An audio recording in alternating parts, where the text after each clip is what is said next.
So now time to look at how to make a basic graphic. So the first thing we'll do is we'll look at getting an image off the internet. And if I pick an image of Messi, for example this one, this is quite a small image and it'll give you a good idea of when you paste it in. So if I increase the size of that, you can see straight away it's pixelating, even though this is a vector-based package. Now this image is still a bitmap because it's been brought in as a bitmap. And what you can do is if you go to Path, and on Path go to Trace Bitmap, it comes up with this window here, and you can play with the settings and change different things on here. So, different ways you can do stuff. I'll just go with this one, the brightness cut off, and if you apply the actual image there, the bitmap is behind, and I can delete that, and it's given me a vectorized version of the image. And obviously the vectorized version is a lot more simple.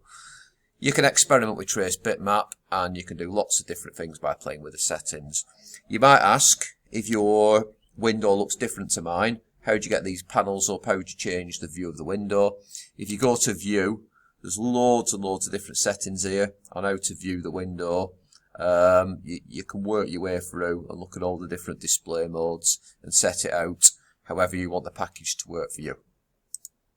I'm going to delete that though, because what we're doing is we're looking at putting in a logo. So if I go back to my logos on PowerPoint, this is the interesting thing now. So if I highlight these icons here and I copy them and I paste them, they're pretty much as small as Messi was when we put Messi in there. I've increased the size, so I'll do that again. Increase the size. And increase the size again. You'll see that these shapes and colours from PowerPoint have actually been vectorized, because if you zoom in, they aren't losing any quality. And what you can also do, if you look at where the roof is pitched at the top, you can notice I've made a mistake on PowerPoint there, and you can sort of adjust your design so you've got a perfectly pointed pitch roof at the top. So pretty much all objects from PowerPoint can actually be automatically vectorized, unlike copying and pasting images from the internet. So if I go back again and try it with the text as well, this is pretty cool. So if I take the text and I drop that in, again I could just increase the size and adjust it. This time, if you notice, it's put like a white box around the back on this text. But when it vectorizes text from PowerPoint, what it does, it breaks it up into bits. So if I click on this, try again, just move things slightly. If you look, it's vectorized by the straight lines and edges on the outline, and the text is a separate piece itself. So you can obviously play and adjust that or put it back where you want.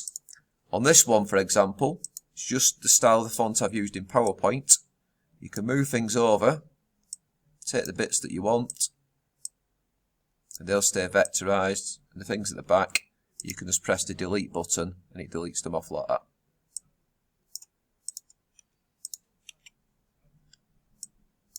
So you can pretty much make a logo using your bits from PowerPoint. What I need to do, I'm rushing this a little bit, but you get a general idea that that's a pretty decent logo now. And to complete the vectorization process and save it in a suitable file format, I can just go to File and Export, a file and save as, a file and save. And when I export it, what I'm looking at on the export is, I want to export it, I'll check my settings on here.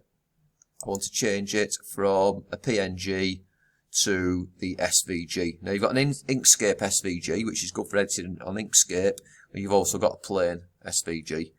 So the plain one's probably more interchangeable, but it might be worth saving both versions. So let's just save it as a plain SVG, and you click export.